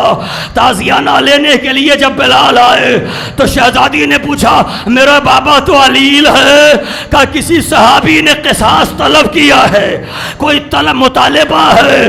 ایک مرتبہ شہزادی کانپنے لگی اور آواز دی کیا میرے بیمار بابا کی پشت پر تازیانہ مارا جائے گا؟ ہائے شہزادی، آپ نے دیکھا تو نہیں سنا کہ بیمار کی پشت پر تازیانہ مارا جائے گا؟ آپ رو رہی ہیں، مگر ہائے کربلا کے بعد زینب نے دیکھا سجاد کی پشت ظالم کے تازیانے۔ جزاک اللہ۔ ذرا ترزیاتی انداز سے سن لیجئے۔ ایک مرتبہ تازیانہ لے کر حضرت بلال آئے، مسجد میں داخل ہوئے، تازیانہ پیش کیا گیا۔ تازیانہ حضور نے صحابی کے ہاتھ میں کہا لو اپنا قصاص بدلہ جو تم لینا چاہتے ہو وہ بدلہ لے لو۔ کہ سرکار جب میری پشت پر تازیانہ لگا تھا، اگرچہ آپ نے آمدن جان بوجھ کر نہیں مارا تھا، مگر میری پشت پر پیرہن نہیں تھا، میری پشت برہنہ تھی، قصاص پورا نہیں ہوگا۔ حضور نے اپنا پیرہن مبارک ہٹایا۔ ارے جیسے ہی نبی نے پیرہن ہٹایا، صحابی نے وہ تازیانہ پھینکا، استغفار کرتا ہوا صحابی آگے بڑھا۔ آگے بڑھنے کے بعد کبھی دہنا دوش چوما، کبھی بائیں دوش پر بوسہ دیا اور کہا اللہ کے رسول مجھے معاف کرنا، مجھے معاف کرنا، یہ میں نے اس لیے کیا تاکہ مہر نبوت کو چوم سکوں۔ حضرکم اللہ، معافی بھی مانگ لی، استغفار بھی ہوا، چاہنے والوں سے معافی بھی طلب کر لی گئی۔ یہ حضور کی زندگی کا واقعہ، مگر اسی واقعے میں کتنے تجزیے آپ نکال سکتے ہیں اور کتنے نتائج آپ کے پیش نظر ہیں۔ ذرا سوچئے کہ اسلام کیا ہے۔ اسلام سیرت مصطفیٰ کا نام اسلام ہے۔ میں نے عرض کیا تھا کہ پیغمبر کا ذکر بھی ہوگا اور حضور اکرم کے ساتھ ساتھ ان کے نواسے کا تذکرہ بھی ہوگا۔ بس شہادت کی مناسبت سے بھی دونوں خیال میرے پیش نگاہ ہیں۔ ذاکرین ہمیشہ پڑھتے آئے، جب 28ویں سفر کی رات آئی، 11 ہجری کی 28ویں سفر کی رات ڈھلنے لگی، ایک مرتبہ جبریل حنوط لے کر جنت سے آئے۔ اے اللہ کے رسول، آپ کے خدا نے یہ تحفہ بھیجا ہے۔ حنوط لے کر آئے، کچھ حنوط سیدہ کو دیا، کچھ حنوط علی کو دیا، کچھ کافور حسن کو دیا۔ شہزادی سے کہا سب سے پہلے تم مجھ سے ملاقات کرنے والی ہو، لو علی تم بھی یہ کافور رکھ لو، لو حسن تم بھی یہ کافور رکھ لو۔ مگر حسین دیکھتے رہے، آواز دی نانا میرے حصے کا کافور، کہ حسین کافور اسے دیا جائے جسے غسل و کفن دیا جائے۔ جزاک اللہ، اجرکم اللہ، اجرکم اللہ۔ آپ کی آوازیں بلند ہیں، آپ رونے کے لیے آمادہ ہیں۔ بس عزیزو آپ روایتیں سنتے رہتے ہیں۔ یہ 11 ہجری کی 28 سفر تھی، مگر 51 ہجری 28 سفر فاطمہ کے گھرانے پر قیامت بن کر آئی۔ آدھی رات گزر گئی، حسن کے حجرے سے آواز آئی میرے بھائی حسین کو بلاؤ، زینب کو بلایا جائے۔ زینب لگن لے کے آگے بڑھی، حسن کے جگر کے ٹکڑے۔ جزاک اللہ، اجرکم اللہ، اعظم اللہ اجورنا و اجورکم۔ شرما کے نہ رو نوجوانوں، آج کی رات ایسے رونا جیسے جناب سیدہ کو پرسا دینے کا حق ہے۔ شرمانا نہیں، کوئی شرمائے گا نہیں، اس لیے کہ آئندہ برس تو جو زندہ رہے گا وہ ماتم کرے گا۔ زندگی کا کسی کی کوئی بھروسہ نہیں۔ بس ذرا غور کر لو، اس لیے کہ فضائل میں کوئی غور کرے نہ کرے، مگر مصائب میں یہ سوچ کے سننا چاہیے، مصائب اور ذکر مصائب میں یہ سوچ کر مجلس سننا چاہیے۔ خدا جانے حسین کی اجڑی ہوئی ماں اپنے ٹوٹے ہوئے پہلو پر ہاتھ رکھ کر جنت سے رومال لے کر مجلس کے کس گوشے میں آئی ہو۔ آئیے مل کے پرسا دیتے ہیں. اے بی بی آپ کو آپ کے والد گرامی کا پرسا, اللہ کے رسول کا پرسا, آپ کو اپنے بیٹے حسن مجتبیٰ کا پرسا. آج کی تاریخ میں زمانے کے امام کو فراموش نہ کرنا, بلکہ کہنا مولا امام زمانہ نانا کا پرسا, جد بزرگوار کا پرسا, حسن مجتبیٰ کا پرسا, رسول مختار کا پرسا, سرکار دو عالم کا پرسا. اے مولا یہ جوان پرسا دینے آئے ہیں, ان کا پرسا قبول کیجئے. یہ بزرگ آئے ہیں, یہ کمسین آئے ہیں, یہ نونہال آئے ہیں, شعراء ادبا دانشور آئے ہیں. مولا ہم سب کے پرسے کو قبول کرنا. اے مولا آپ کو قاسم کی یتیمی کا پرسا. جزاک اللہ اجرکم اللہ. آدھی رات گزر گئی, حسن مجتبیٰ جگر کے ٹکڑے, شام کا سرکاری زہر. سنو گے اگر رونے آئے ہو تو جملہ کہہ دوں, یہ جو سرکاری زہر جادہ بنت اشعث کے ذریعے مولا حسن مجتبیٰ تک پہنچایا گیا ہے, یہ اتنا خطرناک زہر تھا. علماء نے لکھا کہ اگر اس زہر کے چند ذرے کسی دریا میں ڈال دیے جاتے تو مچھلیاں سطح آب پر, جزاک اللہ, دریا کے تمام آبی جانور جاں بحق ہو جاتے. اتنا خطرناک زہر ہے جو حسن کو دیا گیا. مولا حسین نے گود میں سر رکھ لیا. اے بھیا, ارے آپ جا رہے ہیں, حسین تنہا رہ جائے گا. ارے حسین کا امام جا رہا ہے, ذرا سوچئے کہ مولا حسین کیسے رو رہے ہوں گے. تصور تو کیجئے, صرف تصور شرط ہے. اس کے بعد زینب آگے بڑھی, لگن کو لیا, حسن کے جگر کے ٹکڑے زینب نے لگن میں سمیٹے. 72 ٹکڑے سینے کے, کلیجے کے 72 ٹکڑے حسین لپٹ گئے. اے بھیا, اگر 72 ٹکڑے آپ کے جگر کے, کربلا میں حسین 72 ٹکڑے پیش کرے گا. رونے والوں سلامت رہو, تمہاری جوانیاں سلامت رہیں. جوانوں ہر غم سے محفوظ رہو. مگر چند جملے ضرور پڑھوں گا, وقت ختم ہو گیا, مگر چند جملے سن لیجیے. وصیتیں فرمائی, اور وصیتوں کے بعد عالم بالا کی طرف روح پرواز کر گئی. حسین جیسا امام موجود ہے, بھائی موجود ہے, محمد حنفیہ ہیں, عباس علمدار ہیں, بنی ہاشم ہیں. غسل دیا, کفن پہنایا, شان و شوکت سے جنازہ اٹھا کے لے کے چلے. ارے حسن مجتبیٰ کی وصیت تھی, مجھے نانا کے پہلو میں دفنا دینا, اور اگر زمانہ نانا کے پہلو میں دفن ہونے کی اجازت نہ دے تو ماں کے پہلو میں. جزاک اللہ اجرکم اللہ. جنازہ لے کے آئے, روکا گیا, تیروں کی بوچھار ہوئی, عباس کی تلوار نیام سے باہر نکلی, محمد حنفیہ کو غز و غضب آ گیا. ایک مرتبہ بنی ہاشم بکھر گئے. حسین نے روکا, میرے شیرو, میرے بھائی حسن کی وصیت ہے, تلوار نہ نکالنا, مجھے ماں کے پہلو میں دفن کر دینا. جنازہ گھر واپس آیا. بزرگ ذاکرین بڑا قیامت کا جملہ پڑھتے رہے, ہمیشہ یہ جملہ پڑھا گیا ہے, اکثر یہ جملہ آپ نے بھی سنا ہوگا. کسی غریب سے غریب جنازے کو آپ نے اس حالت میں نہیں دیکھا ہوگا کہ تیر برسا دیے جائیں, کفن سرخ ہو جائے, جنازہ گھر واپس لایا جائے.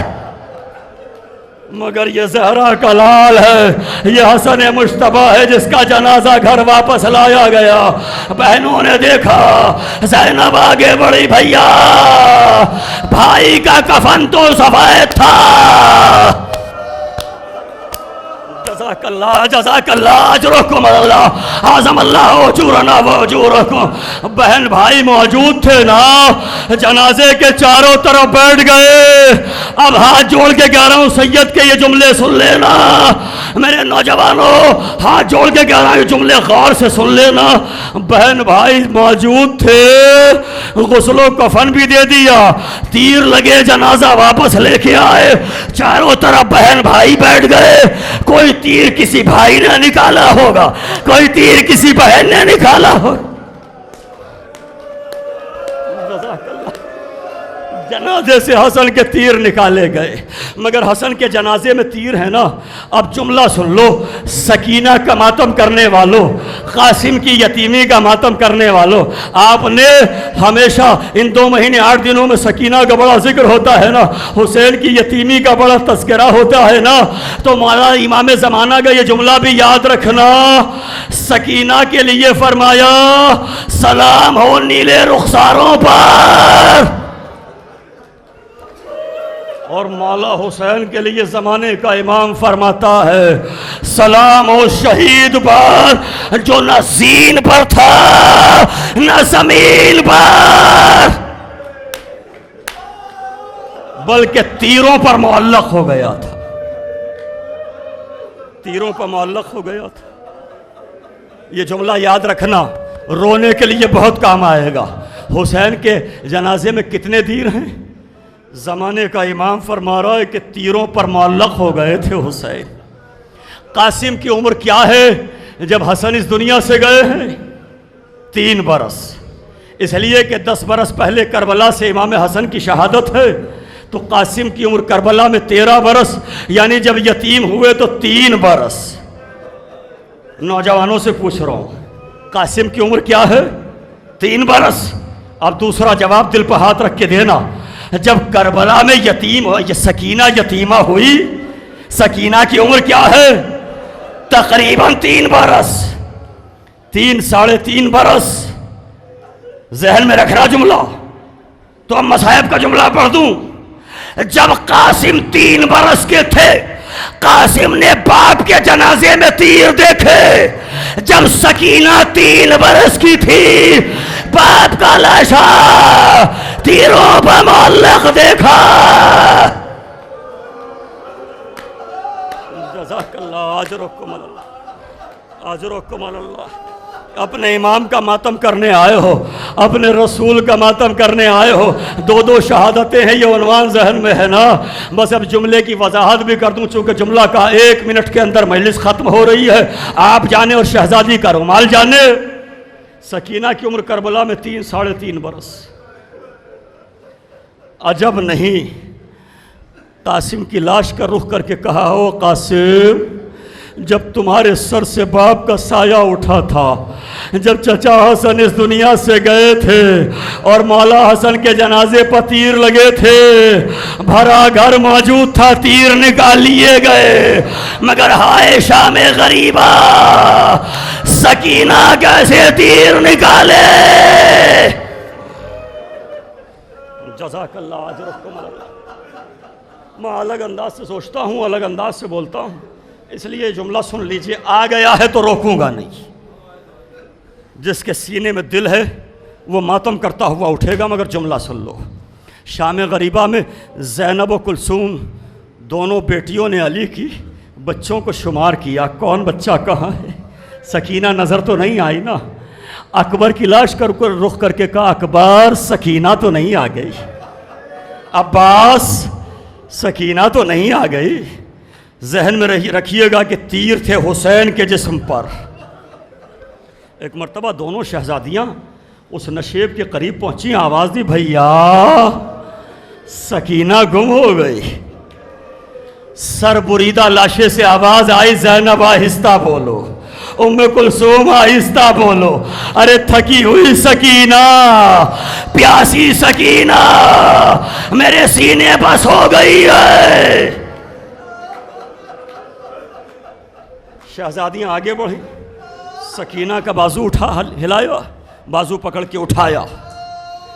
پوچھا میرے لال لاشے کی پہچان تو سر سے ہوتی ہے، تم نے کیسے پہچانا کہ یہ تمہارے باپ کا سر ہے؟ کہا پھوپھی اماں جب خیموں میں آگ لگی، شمر نے میرے رخساروں پر تماچے لگائے، میرے کانوں سے گوشوارے چھینے، میرا دامن جلا، میں بابا کو پکارتی ہوئی نشیب کے قریب آ رہی تھی، آواز آئی یا بنیا الیہ الیہ، اے میرے لال سکینہ ادھر آ جا، میں باپ کے سینے پر سو گئی۔ جملہ یاد ہے نا، قاسم یتیم ہوئے، حسن کے جنازے کے تیر نکال لیے گئے۔ آپ نے سنا کہ شام غریبہ میں سکینہ کو جب حسین نے پکارا تو سکینہ حسین کے سینے پر سو رہی تھی۔ میں تو اتنی وضاحت کر چکا، کیا اس کے بعد بھی کسی وضاحت کی ضرورت ہے؟ آپ سے ہاتھ جوڑ کے پوچھنا یہ چاہتا ہوں، جب زیارت نہیہ میں مولا امام زمانہ کہہ رہے ہیں اتنے تیر تھے حسین کے جنازے پر کہ نہ تیروں نہ لاشا زین پر تھا نہ زمین پر، بلکہ تیروں پر معلق ہو گیا تھا، میں تو آپ سے پوچھنا یہ چاہتا ہوں حسین کے سینے پر جسم پر تیر تھے، سکینہ سوئی کیسے ہوگی؟ سکینہ لیٹی کیسے ہوگی؟ عجب نہیں پہلے باپ کے قریب پہنچی، دونوں زانو زمین کربلا پر ٹیکے ہوں گے، پہلے باپ کے سینے سے تیر نکالے ہوں گے، مدینے کا رخ کیا ہوگا۔ اے چچا حسن، آپ کے جنازے سے تیر نکالنے والے لوگ تھے، مگر یا بیٹی باپ کے جنازے سے تیر نکال۔